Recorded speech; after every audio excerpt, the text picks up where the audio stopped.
Hello বন্ধুরা, আজ তোমাদেরকে গোলকের একটি প্রশ্ন উত্তর করে দেখাবো।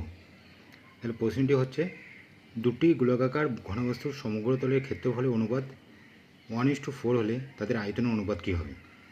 তাহলে এটা হচ্ছে গোলক ঘনবস্তুর একটি প্রশ্ন। এই প্রশ্নের উত্তরটা বার করব। তাহলে এখানে বলছে গোলকের সমগ্র তলের ক্ষেত্রফলের অনুপাত, দুটি গোলকের সমগ্র তলের ক্ষেত্রফলের অনুপাত 1:4, তাহলে তাদের আয়তনের অনুপাতটা বার করতে হবে। তাহলে প্রথমে আমাদেরকে বুঝতে হবে সমগ্রতলের ক্ষেত্রফলটা কী হয়, গোলকের ঘনবস্তুর সমগ্রতলের ক্ষেত্রফল।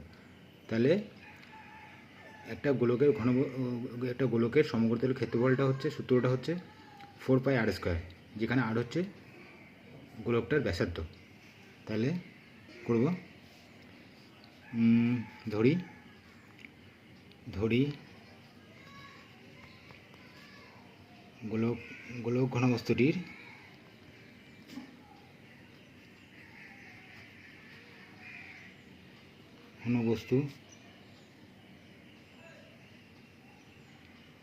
দুটি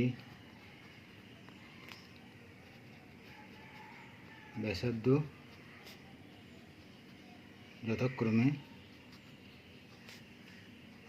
r1 একক ও r2 একক। তাহলে বলেছে সমগ্রতলের ক্ষেত্রফলের অনুপাত 1:4। তাহলে সমগ্রতলের ক্ষেত্রফল দুটি আগে লিখতে হবে। তাহলে শর্তে প্রথম গোলকের হবে 4πr1² / 4πr2² ইকুয়াল কী বলেছে 1/4। তাহলে এখান থেকে 4π কেটে গেল, r1/r2² ইকুয়াল 1/2² বা r1/r2 ইকুয়াল 1/2। তাহলে এবার উত্তরটা বার করতে হবে গোলক দুটির আয়তনের অনুপাত কী। তাহলে গোলকের আয়তন আমরা জানি, গোলকের আয়তন হচ্ছে 4/3πr³। অতএব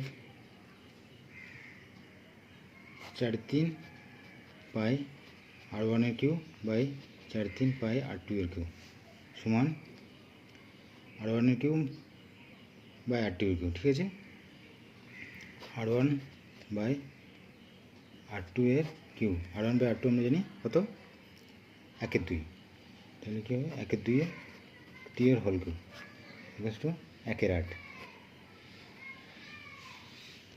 1/8 হলো। তাহলে অতএব গোলক ঘনবস্তু দুটি গোলাকার। অতএব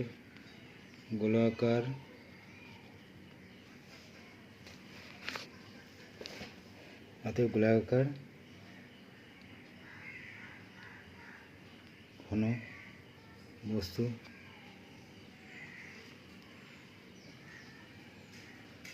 দুটির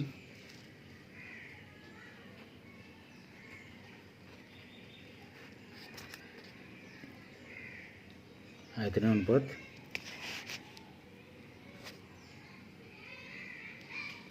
1:8। ঠিক আছে, 1:8।